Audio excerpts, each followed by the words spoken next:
Sveiki vairuotojai, jiems prijaučiantys pėstieji, dviratininkai, motociklininkai ir inspektoriai. Čia reidas, laida apie mus visus čia išvardintus. 3,26 promilės alkoholio rastos vairuotojo organizme, kuriam sakė nevažiuok, bet jis važiavo. O keleivis būtų pūtęs dar daugiau ir apie kokias promilės mes kalbame 9 val. Ryto. Vairavimo veteranai praėjusią savaitę pateko į nesėkmių ruožą. Visą tai pamatysite netrukus Baltikum televizijos laidoje Reidas. Savaitės skaičiai. Apie tai Klaipėdos kelių policijos biuro komisarė inspektorė Liudmila Benderavičė. Per paskutinę savaitę Klaipėdoje įvyko 20 eismo įvykių. Iš jų 7 įskaitiniai, kurio metu nukentėjo 7 asmenys. Kelių eismo taisyklės pažeidė 132 eismo dalyviai. 5 vairuotojai transporto priemonės vairavo neblaivus. Šis motociklas BMW ką tik gulėjo ant šono Taikos ir Dubysos gatvių sankryžoje. Motociklininkas yra įmonės direktorius, todėl paslėpė galvą po šalmu. Mūsų nedomina įmonės reikalai ir veikla. Laida Reidas skirta eismo saugumui. Todėl jį aiškinasi, ko tas motociklas buvo paguldytas sankryžoje. Pasirodo, kad bus įsipainiojęs automobilis Peugeot. Jisai iš tos pusės važiavo trečią juostą į antrą suką. O aš per raudoną rodiklę, per žalią rodiklę. Šičia sukau kaip ir į pirmą, bet iškart reikiavausi į antrą. Ir tik tai tada jį pamačiau. Man iš priekio aš nieko nemačiau. Jisai parlėkė turbūt nežvėritų greičių, nes prieš tai 2 mašinos 4 juostai sukti čia irgi laukė, jisai jas apėjo kažkaip, čiut netrukdydamas. Ir staigiai va čia iššoko ant to posūkio. Ir aš tik jį pamačiau jau per veidrodėlį, kad jisai jau jį neša ant šono ant posūkio. Jisai guldė motociklą? Ir jisai nuslydo, jo, jisai guldė tikrai. Aš dar spėjau čia paduoti iškart, nes matau, kad jis jau į mane rėšis. Per avariją niekas nenukentėjo, tarp transporto priemonių net kontakto nebuvo. Būtų Peugeot ekipažas nuvažiavęs iš įvykio vietos, būtų nieko nebuvę. O dabar padarumas atsisuko prieš patį Peugeot vairuotoją, nes važiavimas pagal rodiklės lentelėje nesuteikė pirmumo teisės prieš tos, kurie važiavo pagal leidžiamą žalios spalvos šviesoforo signalą. Ir kitas siužetas bus motociklinis. Vieną šeštadienio pavakarę, kai visa Lietuva sėdėjo prie televizoriaus ir stebėjo krepšinį, o ne kažkokius šokius, ir šalies keliai ištuštėjo, prie priekulės susidūrus lengvajam automobiliui Opel Astra ir motociklui Kawasaki buvo lengvai sužeista 33 motociklo keleivė. Avariją matė iš degalinės išvažiuojančio automobilio vairuotoją. Matė, kaip motociklas susidūrė su sukančiu į degalinę automobiliu. Aš pamačiau iš karto, kad motociklas dideliu greičiu atlėkė. Ir šita mergina vairavo tą mašinytę. Jinai norėjo sukti, rodė posūkį, bet manevro dar nebuvo pradėjusi daryti. Tiesiog dar nebuvo įlindusi į kitą juostą. Ir tiesiog jie tieškėsi. Opel Astra vairavusi 19-metė klaipėdietė, kuri tik mokosi vairuoti, tad vairuotojo pažymėjimo neturi. Šalia sėdėjo pakankamą vairavimo stažą turinti mama. Automobilis buvo pažymėtas ženklu M. Ir jisai iš kur jis išlėkė, vienas dievas žino, aš nežinau, kokiu greičiu. O tokiu greičiu kaip čia tas nuvažiavo? Nes nebuvo nieko, žiūri, bet kelią, o posūkis rodėm nuo seniausiai. Nes aš su jam raidėjau, kad ne. Ir posūkis seniausiai, mes lėtai važiavom. Ta moteris sako, aš nesupratau, sako, iš kur jis atsirado. Motociklo ekipažą nuo didesnių sužalojimų išgelbėjo speciali apranga ir šalmai, nors 36 metų Klaipėdos rajono gyventojas vairavęs motociklą buvo trumpam netekęs sąmonės, jis į ligoninę nevažiavo. Ten atsidūrė keleivė su lūžusiais šonkauliais. Aš važiavau ir mašina darė posūkį į kolonėlę. Matyt, galbūt vairuotojo neįsitikinant, kad pradėjau lenkimo manevrą. Šioje vietoje yra ištisinė linija, ji ant kelio neseniai paryškinta, tad motociklas su Opeliu susidūrė lenkimo manevrą pradėjęs kertant ištisinę liniją, o tai eismo taisyklės draudžia. Incidento dalyviai buvo blaivus, tai įvykio vietoje įrodė alkotesterio parodymai. Dėl šios avarijos Klaipėdos rajono policijos komisariate buvo pradėtas ikiteisminis tyrimas ir ši avarija primena, kad motociklininkų sezonas dar nesibaigė, nors jau kaip ir pasibaigė. Visiems būtų naudinga, jeigu automobilių vairuotojai į galinio vaizdo veidrodį vis tiek pažiūrėtų dar 2 kartus iš eilės. Mes grįžtame prie savo kasdienių reikalų. Taikos prospekte mergina su automobiliu Mazda 626 vaikėsi dėduką su Mazda 323, kad tam praneštų, kad šis kliudęs jos mašiną neturėtų po to lakstyti po miestą, o sustotų ir išsiaiškintų kelis ratus. Taikos prospekte apsuko Mazdos, kol buvo sustota pakalbėti. Prie parduotuvės pajutau, kad mane užkliuvo. Jūs buvote automobilė, taip? O jis išvažiavo iš parduotuvės. Kas vyksta po to? Po to aš pasižiūrėjau, ką mane kliudė. Pamačiau, kad jisai važiuoja ir pradėjau važiuoti stabdyti jį, pypinti. Davažiavau iki 3 poliklinikos. parodžiau, kad jisai sustotų. Noriu paaiškinti, kad jis mane įrėžė. Bet aš kaip supratau, jis nesuprato, arba tikrai bėgo nuo manęs. Aš įvažiavau į tokią aikštelę, laukiu, jis toliau nuvažiavo. Aš atbulom, daviau čiutnį autobusą pati važiuodama. Ir gaučiau, ir davažiavau, ir sustabdžiau jį tik šitą vietą. Nuo 3 poliklinikos. Labą dieną, ponė. Nepajutot, kaip avariją padarėt? Aš šiek tiek kliudžiau, aš nepajaučiau netgi, supratate? Tik kliudėt, bet tai čia ne avarija. Aš važiavau iš sustojimo aikštelės ir pasiskau įdėti pajaučiau. O kada jūs stabdė graži mergina, ko nestojot? Aš važiavau tai vidurį jos, aš kaip galiu vidurį jos sustoti. Reikėjo tada į pirmą paduoti ir sustoti. Matėte, daug mašinų buvo ir aš buvau visi užimtas eilės. Tądien kažkaip kelių policijos budėtojas buvo labai gerai nusiteikęs, tad atsiradus reikiamiems dokumentams, kurių kažkodėl tai su savim neturėjo vyriškis, istorija baigėsi eismo įvykių deklaracijų užpildymu, draugiškų užpildymų. Kas vyksta, gintarai? Prastai.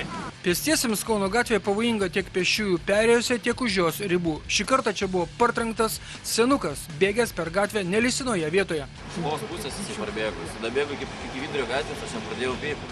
Jisai suabejojo ir man tiesiai po ratais išbėgo vėl. Aš galvoju, jisai dar palauks, bet aš jau stabdžiau. Supratau, vienas buvo? Jo, bet ten toliau dar vienas bėgo. Aš galvoju, mes prieš eismą, bet dar mašiną parvažiavo. Nu kur čia? Viskas labai greitai, man po ratais tiesiai. Stovėjo ties viduriu ir dar abejojo ir tiesiai po ratais. 1933 metais gimė senelis, po susidūrimo su Audi buvo netekęs sąmonės, tačiau jau ligoninės priėmimo skyriuje ją atgavęs bendravo su medikais. Jam diagnozuota politrauma, galvos smegenų trauma, kojų lūžimai. Tuo metu avarijos vietoje pasitelkus lėtėjimo pagreičio nuotolinį prietaisą, nustatyta, kad Audi važiavo 70 km/h greičiu. Šiek tiek greitoka kaip Kauno gatvėje. Kitas garbaus amžiaus vairavimo veteranas į incidentą pateko su Opeliu Manto ir Lydeikio gatvių sankryžoje, kai su Opeliuku taranavo Audi galinę šoninę dalį. Abu vairuotojai teigia, kad jiems nors ir važiuojantiems iš skirtingų pusių švietė leidžiami šviesoforų signalai. Bet ponai, taip tai nebūna. Jūs į kairę sukot? Ne, į pirmą juostą tiesiai. Ai, pirmą juostą jūs važiavo? Važiavo. Iš to kelio. O tas per žalią važiavo? Taip. O tas iš kur atsirado? O jie iš čia, aš važiavau, apsisukau, aš tik biškį esu pavažiavus, kad aš nebūčiau, nes man taip apsukimas buvo net. Tai jie, žodžiu, nuo ligoninės atvažiavo? Jo, jie iš čia. Šitą formą tu degta. Bet jūs važiavot va iš ten? Iš ten. Iš ten važiavo? Jo. Nu? Norėjau nuvažiuoti į garažą, tai pasuk. Norėjot į kairę sukti? Kačtuoti, jo. O mergina iš kur atsirado? Iš ten kapuolė. Nu, iš kur, tai jau, aš nežinau iš ten, iš kur, kaip matot kokių vietų. Jeigu čia būtų važiavus, tai būtų man jūs pakalbinaus, o ne ties. O jums rodiklė degė žalia? Žalia rodiklė degė ar ne? Degė žalia, strėlka degė. Strėlka degė? Strėlka žalia degė, valengvai važiavau. Įsiaiškinant iki galo šios avarijos aplinkybės buvo labai svarbus liudininko Tomo parodymai. Aš jau per gatvę, čia tik perėjau gatvę, bats buvo. Gali apskaičiuoti tik tas šviesoforas. Kai atvažiuos policija, jį nepatingės ir atliks eksperimentą, kuris įrodys, kad Opeliukas labai jau per draudžiamą signalą judėjo į sankryžą. Juolab Audi buvo sustojęs prie stop linijos ir kai pradėjo važiuoti, Opeliukų jau seniausiai nebedegė žalia rodiklė kairėn, dar ir saulė švietė tą pavakarę tiesiai akis, tad nenuostabu, kad 83 metų Opelio vairuotojas ir pakibino jaunesnę. Ir kitas siužetėlis bus apie vairavimo veteraną, kuris vairuoti pradėjo po Antrojo pasaulinio karo. Vairavo traktorius, kitus padargus, tačiau staiga už priekulės galbūt dingus ar sustreikavo sankabai, nuvažiavo nuo kelio ir sudaužė savo Mazdą. Tos istorijos su traktoriais apie priekulę vis nesibaigė. Kelyje į Kintus susidūręs traktorius važiavęs į laukus bulvių ir automobilis Renault sulipę atsidūrė kaimo kelelyje. Abu važiavo viena kryptimi link Kintų ir sulipo, kai traktorius suko per ištisinę liniją, o Renault tą traktorių lenkė per ištisinę liniją taip pat. Kombainą iš šioj pusės stovėjai, pakėlė ir sukomės čia. Arčiau. Nu tai aišku, kad arčiau. Nes iš tikrųjų jums reikėjo važiuoti ten kažkur tai, kur baigėsi ištisinė linija. Ir išgąsdinot merginą? Taip. Matėt ištisinę liniją, kad lenkėt per ištisinę? Aš tai ne per ištisinę lenkiau, aš jau pradėjau tenai lenkti. Kur? Tenai nuo kalno. Ant kalno pradėjot lenkti? Jį? Taip.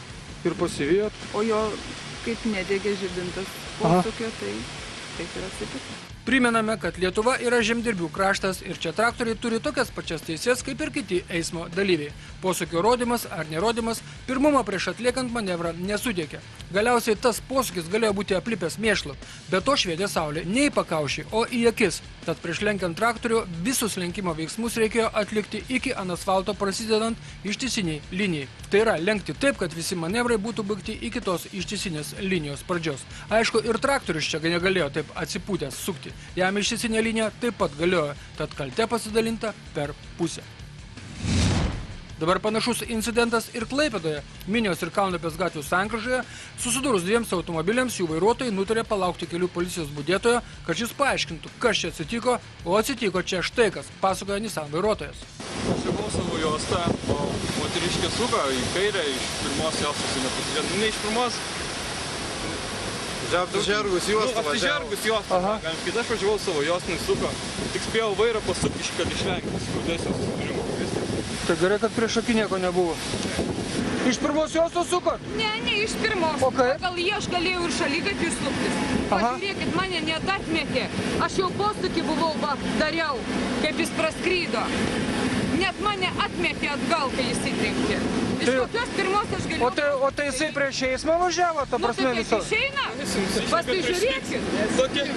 Pasižiūrėkit, kaip mašinos Policija atvažiuos po Gerai. Suzuki vairuotojas šioje situacijoje yra teisi. Tai Nisano vairuotojas pamatęs, kad moteriškė suka į kairę bandė nestabdyti, kaip atrodo būtų logiška, vakarinio piko metu, o apvažiuoti sukančią mašiną. Ir ne iš pirmos juostos sukta kairien. Ne tas pasisukimo kampas, būt buvęs meilesnis. Tai mes ir sakome, kaip gerai, kad iš priekio niekas neatvažiavo. Juk buvo prasidėjęs vakarinis transporto pikas. Tiesa, Klaipėdoje savoka transporto pikas skamba mažų mažiausiai juokingai, nes iš karto atrodo, it čia būtų koks megapolis. Ankstų antradienio rytą mieste susidūrus dviems automobiliams, vienas vairuotojas buvo išvežtas į ligoninę. Avarija vyko, kai automobilio Audi vairuotojas, Latvijos pilietis, būdamas blaivus, kažkodėl tai iš šalutinės jaunystės gatvės nėrė užsimerkęs į judrę Liepų gatvę ir čia pagavo antrą juostą pagrindinių kelių važiavusi automobilį Volvo S70. Latvijos teiks, kad jam matomumą užstojo iš Liepų gatvės kairien sukantis automobilis su būda ar dar liaudyje kabluku vadinamas. Bet tai ponai, tegu tas kablukas sau suka, kuriam reikia, o tada ir matomumas pagerės. Atsivers Liepų gatvės erdvės nematytos, o dabar avarija ir ne techninė, o įskaitinė. Per avariją Volvo vairuotojui sumušta krūtinė, jis tądien paleistas gydytis namo, vis tiek Volvo stiprios mašinos. Pilta kaip į sieną, o mašinos salonas išliko saugus. Jokios detalės ar variklis nesulindo vidun, o juk čia nepaslaptis, retas vairuotojas važiuoja 50 km/h greičiu. Čia važiuojama 50 ir daugiau km/h greičiu. Čia tokia plati ir nedobėta gatvė, kad norisi paspausti. Tai ir spaudžiama. Būtent šioje vietoje praėjusią savaitę mobilus greičio matuoklis užfiksavo rekordinį 138 km/h greitį. Tačiau kai važinėjai su BMW X6, tai pinigų baudai turėjai. Tik štai, kad vairuotojo pažymėjimas gali būti atimtas už tokį greitį, tai jau bėda. Tačiau šis pasakojimas buvo ne apie tai. Šis pasakojimas buvo šalutinis, pagrindinis. Dabar laikas mūsų ir jūsų reklamai, o po jos toliau laidoje matysite. 3,26 promilės alkoholio rastos vairuotojo organizme, kuriam sakė nevažiuok. Bet jis važiavo. O keleivis būtų pūtęs dar daugiau ir apie kokias promilės mes kalbame 9 val. Ryto.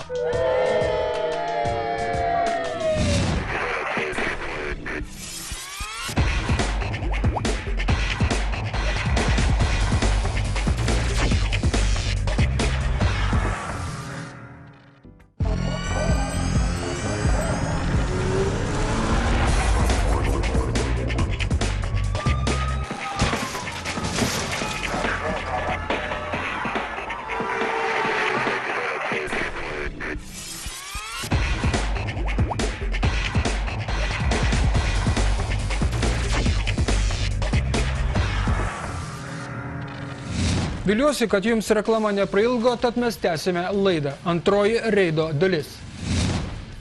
Šilutės plente didžiulis betonvežis pasvaidė po gatvę mažytį Renault Clio automobilį. Avarijos priežastis tradicinė vilkikinė. Juodasis taškas galinio vaizdo veidrodėlėje ir tu žiūrėk, jau kažką stumi priekyje.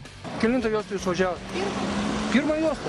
Jisai reikiavosi? Aš žinokit nemačiau, jisai reikiavosi. Aš prieš važiavau, posūkio nemačiau jo. Aš važiavau priekį ramiai. Pirma juosta. Va taip, kaip ta mašina stovi. Ir po to jis jūs apsuko, atsidūrėt krūmuose ten. Atsidūriau, tenais yra gyvūnas. Bet jūs keitėt važiavimo kryptį? Jūs keitėt važiavimo kryptį? Taip, aš reikiavausi į 10. Ir manęs nepastebėjo. Renault Clio vairuotojai aišku labiausiai džiaugiasi, kad per avariją nenukentėjo mažametis vaikas, per avariją buvęs mašinos salone. Štai ką reiškia specialiosios kėdutės. Tave svaido po gatvę sunkvežimiai, o tu nekrust. Trečiadienio rytą lengvai patinusi kompanija, gal 3, gal net 4 jaunuoliai važiavę automobiliu BMW 318 nuo tilto sukę dešinėn į Danės gatvę buvo tokie greiti, kad nesugebėjo. BMW yra per jautri mašina, kad toliau tęstų kelionę po tokio susitikimo su betoniniu borteliu, ją gražiai pastūmė į šoną ir dingo. Automobilis priklauso 28 metų Vyturio gatvės gyventojui Justinui, matyt ne šiam praeiviui pasislėpusiam gubtuve.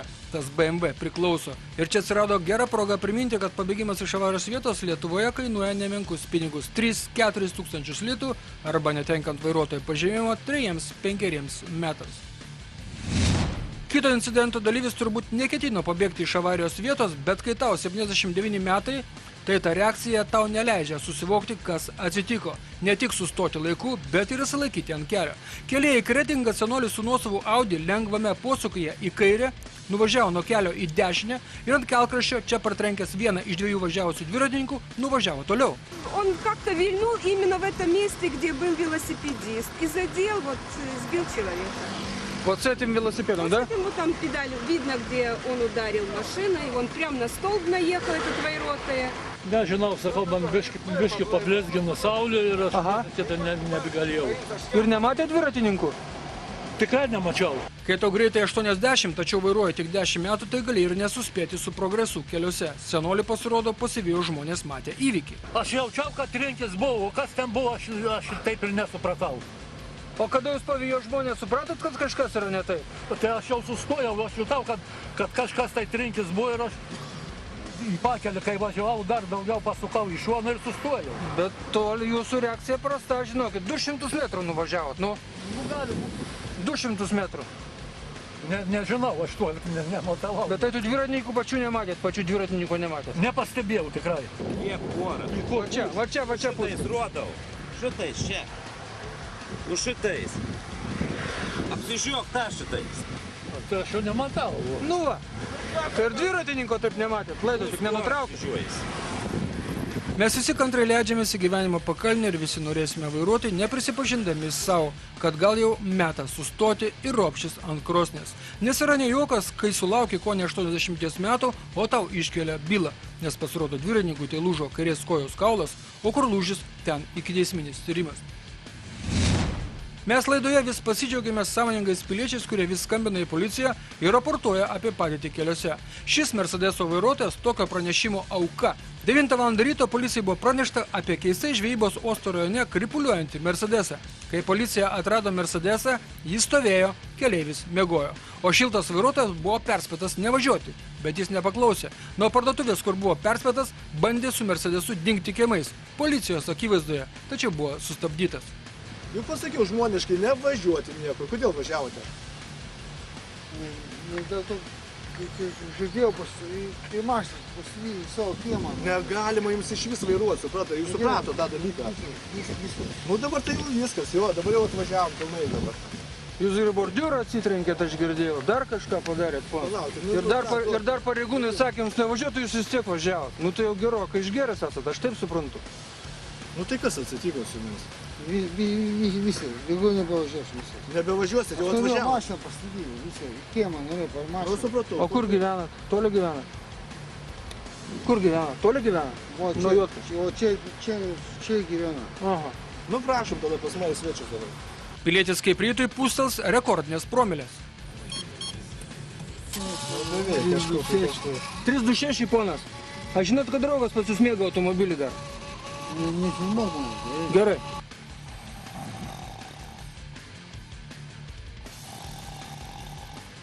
Man jūs keistas esat, jūs perspėjo nevažiuot. Nemusikuokit rankom. Keistas esat, vis tiek žmogus. Tuo metu atvyko evakuatorius ir keleivių atėjo metas keltis. Keleivis nesuprato, kodėl jis žadina būtent trinant ausis. Palauk, nusiramink, viskas. Lipam iš mašinos, viskas. Atvažiavam, jo, atvažiavam. Atsargiai tik, atvažiavam, viskas, atsargiai. Nevažiuoju.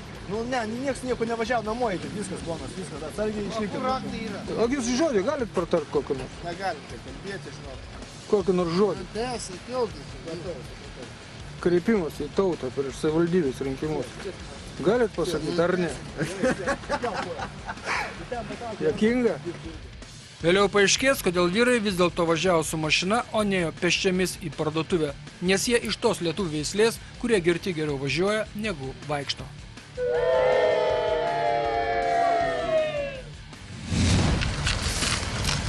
Tai čia kaip reikiant, pylėm. Ui. 89. O jis važiavo nuo universiteto. Ir tarnavo mane. Kai susidur, tik tada užsidėk žalą. Žalias. Jo, klausyk, tai jisai ko gero net nekaltas tas, žinok. Viso gero. Ačiū, kad jūs esate, nes be jūsų nebūtų mūsų. Būkite aplankyti čia ir svetur. Sudie.